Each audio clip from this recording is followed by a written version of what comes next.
Wait! Wait! No! That's not right! Everything he's saying is a lie! Believe me! The mother-in-law I had come to care for passed away after a long illness. Today was her funeral.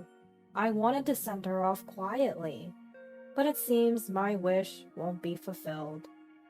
All because of my foolish husband standing in front of me. I took a deep breath and said to my husband, "Go to hell!" My name is Tiffany, a 40-year-old housewife. I met my husband Daniel through a friend when I was 30. We've been married for 10 years, but we don't have any children. 2 years into our marriage, we found out that I had difficulty conceiving.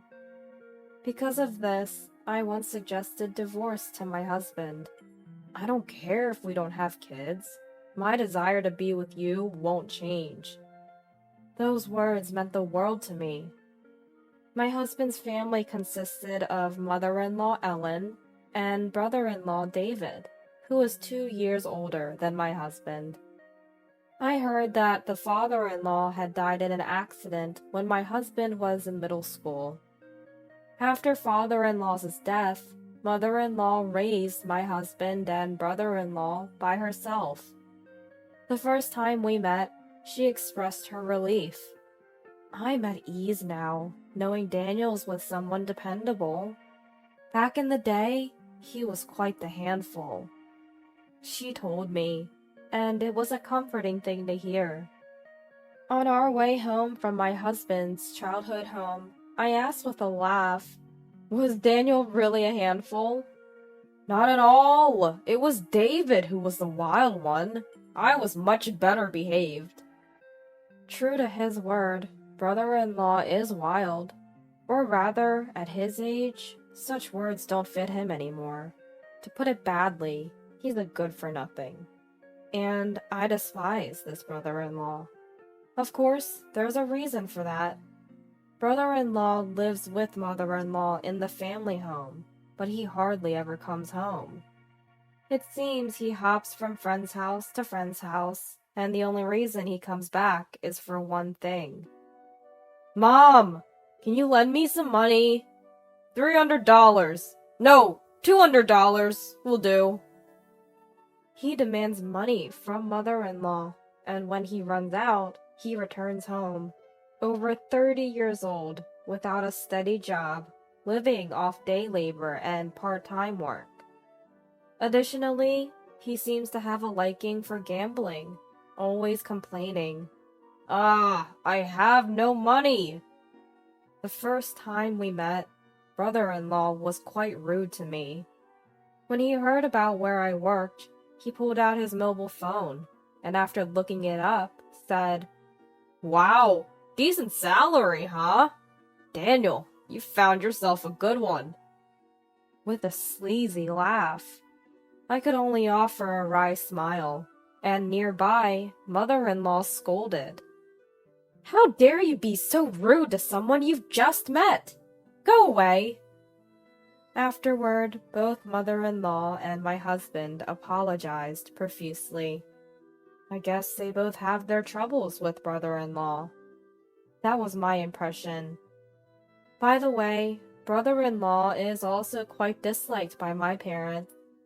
At a family dinner, despite the fact that my husband and I were paying, he said, "Free food and free booze. Don't mind me," and helped himself to beer more times than I could count. "Enough!" Mother-in-law shouted, but he didn't listen, leaving my parents and me smiling through gritted teeth. Of course, the bill was astronomical.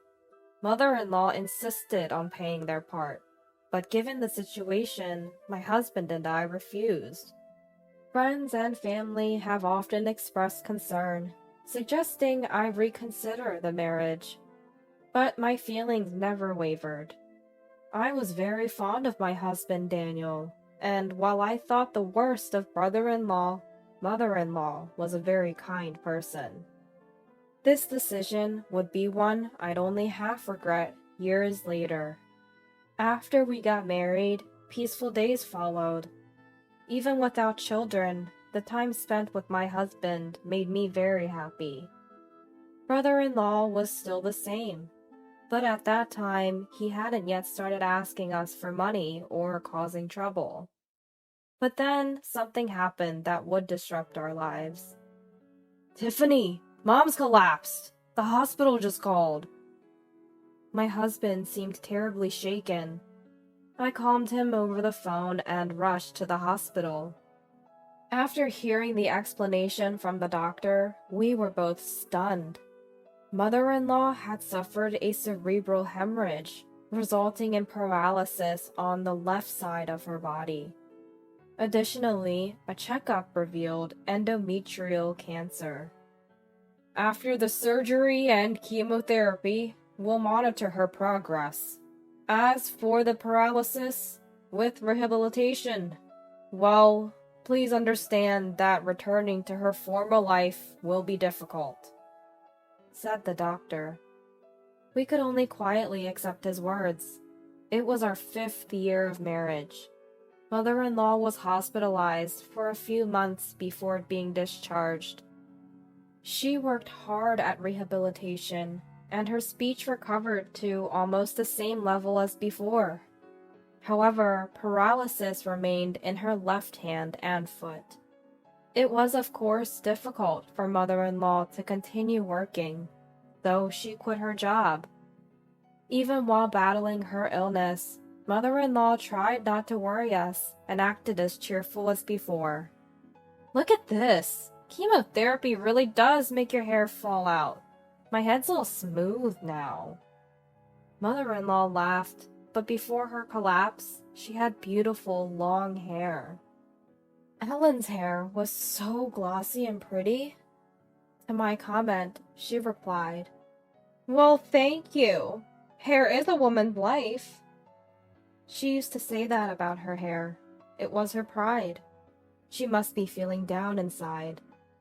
After mother-in-law was discharged, my husband and I faced a problem. Of course, it was about mother-in-law. "So, about Ellen. Do you think David will help out?" My question was met with a deep sigh from my husband. "No, that's just it." I was speechless at his story. Despite mother-in-law's fall, brother-in-law didn't show up at the hospital right away. He appeared on the day of mother-in-law's surgery. If you thought he came out of concern to see how she was, you'd be wrong.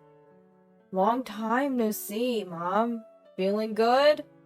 Hey, sorry to ask, but can you lend me about $500, please?"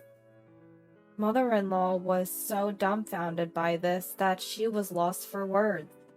A nurse nearby said, "Your mother is about to have surgery. Please don't excite the patient before an operation."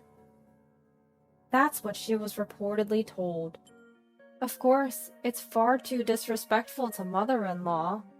However, brother-in-law, slightly irritated by the nurse's words, said, "Hey, it's none of your business, right?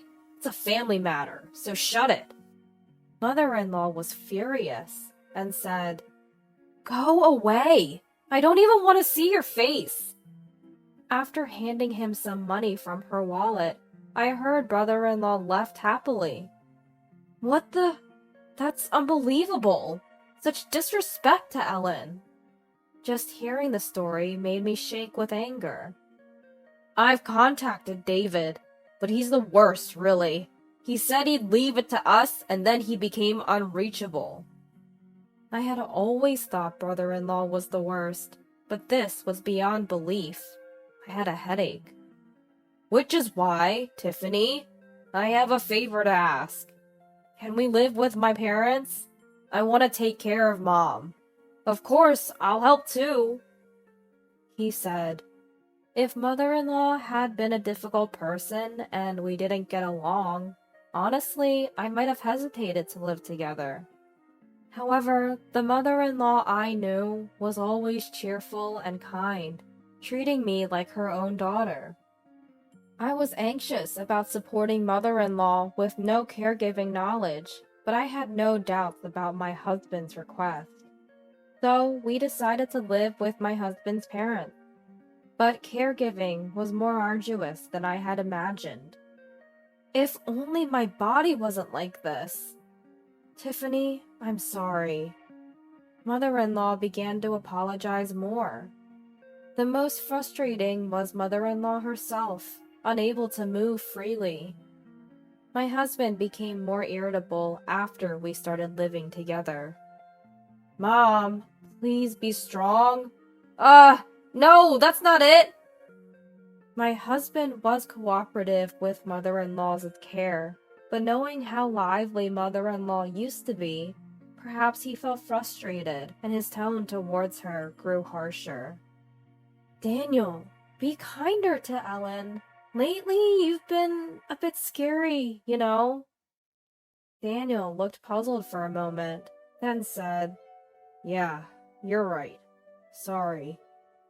After a day's work, coming home to care for mother-in-law was tough. We had a helper during the day, but at night there were times I'd be woken up for trips to the bathroom. It was a strain. Gradually, the conversations between my husband and me lessened. Tiffany, are you and Daniel doing okay lately? I shouldn't be one to talk. 3 years after mother-in-law fell ill, I quit my job. Honestly, I was at my physical limit. Around this time, my husband started coming home late, finding excuses. Brother-in-law seemed to stop by occasionally while we were out, probably to ask for money. Well, things aren't going great, but maybe that's just how it is with couples. I managed a weak smile, and mother-in-law apologized tearfully, lamenting her useless son. She told me it was okay, and to divorce Daniel if I ever felt it was too much. My husband happily accepted my resignation from work. Perhaps he thought this meant he was completely off the hook for caregiving. The more time I spent with mother-in-law, the more we talked. We ate together, watched TV, and even planned a trip for when it got warmer. It's still cold now. Let's go when it warms up a bit. I would come to deeply regret these words. Mother-in-law's cancer had come back. The doctor said it wasn't for life extension, but to be prepared. Afterward, mother-in-law was in and out of the hospital and seldom came home. As for my husband, he said, "We need to talk properly about money, inheritance, things like that with David." After that, all he talked about was money. Such a low point. He's barely taken care of her recently. By this time, I felt no love for my husband.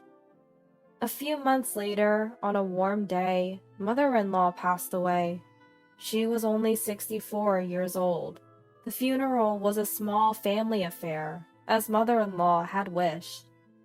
Oddly, some relatives glared at me, though we hadn't met much. Why are they looking at me like that? As I stood there bewildered, someone said, "Daniel's wife." What was it? Right, Tiffany! Long time no see. Despite the funeral, a very cheerful brother-in-law had shown up. David? I glared at him with all the disgust I could muster. "Oh, scary!" he reacted.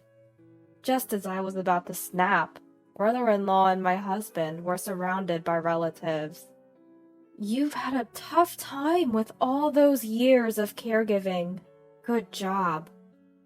My husband and brother-in-law, teary-eyed, claimed they had done their best for 5 years. I heard from Daniel that his wife wasn't much help. We could only support financially. Sorry about that. The relatives looked at me as if I were something unpleasant. Ah, I see. Both brothers are truly the worst. Noticing my stare, my husband and brother-in-law looked worried, as if it were bad to be overheard. No. Well, I reached my breaking point at their irresponsible laughter. "Ha! These two providing care? They've hardly been home recently. How dare you say that? Are you stupid? My outburst stirred the relatives. What's going on? Your story doesn't match up. Let's hear the full story, Tiffany. It was mother-in-law's brother who approached me. I remembered my husband once said that he was quite intimidating when angry. Brother-in-law and my husband both seemed to dread him, the most formidable among the relatives. Daniel was cooperative with caregiving at first, but gradually he became harsher with his mother. And in the end, he hardly took care of her at all. To my words, the relatives glared at my husband with a gasp. In a panic, my husband said, Wait! No, that's not right! Everything she's saying is a lie! Believe me! Most of the relatives looked at my husband with a cold gaze. Then there's David over there. He's the scum who came asking for money on the day of Ellen's crucial surgery. As my revelations continued, the relatives' faces filled with anger as they looked at the two men. They fell silent, my husband looking like he was about to cry. Tiffany, may I have a word with you, actually? After hearing Uncle Mike's story, I trembled with anger. After mother-in-law fell ill, my husband and brother-in-law started visiting relatives' houses, saying, Actually, we're in a bit of a financial bind, with medical expenses and various other costs. It turned out they had been lying and receiving money. When the relatives said they would visit soon, my husband, perhaps afraid his lie would be exposed, said, The thing is, my wife gets angry when strangers, even if they're relatives, comes into our home. She's not very cooperative with Mom's care. We're really struggling. And that's how my husband supposedly lied.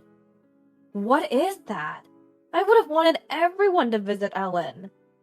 The relatives looked down in response to my words. In the silent room, brother-in-law suddenly said, Well, don't worry, Uncle Mike. We'll pay back the money. We had no intention to deceive. Right, Daniel? Irritated by this despicable brother-in-law, caught off guard, my husband said, Huh? Oh yeah, things got a bit mixed up, but we didn't deceive anyone. Really, the money was used for medical expenses. We'll pay it back when we get the insurance money from Mom. He made an utterly despicable remark. Mom raised us brothers with unconditional love. We're truly grateful. As my husband and brother-in-law pretended to be tearful, I reached my limit of anger. I reached into my pocket for the voice recorder and played it at maximum volume. Everyone, please listen to this.